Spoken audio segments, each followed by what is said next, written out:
কর্তৃক আয়োজিত আজকের বরিশাল বিশ্ববিদ্যালয়ের মামলাবাদ ভিসি দর্শক ভিসি সুচিতার পদত্যাগের দাবিতে আজকের সাবেক ছাত্রদল এবং বর্তমান ছাত্রদল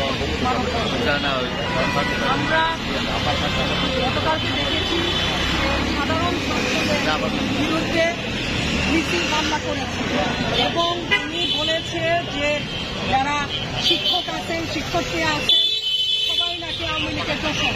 আসলে আওয়ামী লীগের দোষর উনি নিজে, কারণ আমরা ওনার যখন এখানে পদায়ন হয় সেই সময় আমরা দেখেছি ওনার বিভিন্ন ধরনের ছবি দীপুমণির সাথে এবং আওয়ামী লীগের বড় বড় নেতাদের সাথে।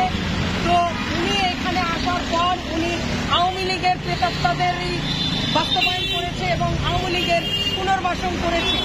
তাই উনি গতকালকে আমরা ওনার সর্বোচ্চ কর্ম দেখেছি যে সাধারণ ছাত্রদের বিরুদ্ধে উনি বাংলাদেশে অন্যায়ভাবে। তাই অবিলম্বে আমরা চাই এই মামলাবাজ দোষর এবং হাসিনার প্রেতাত্মা এই সুচিতার পদত্যাগ এবং যারা এই সুচিতাকে মদত দেবে এবং রক্ষা করার চেষ্টা করবে আমরা তাদের বিরুদ্ধেও ব্যবস্থা নেব এবং আগামী দিনে পদক্ষেপ নেব।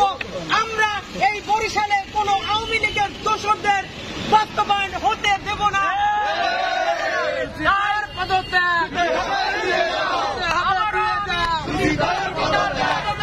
আমি আমার বক্তব্য শেষ করছি।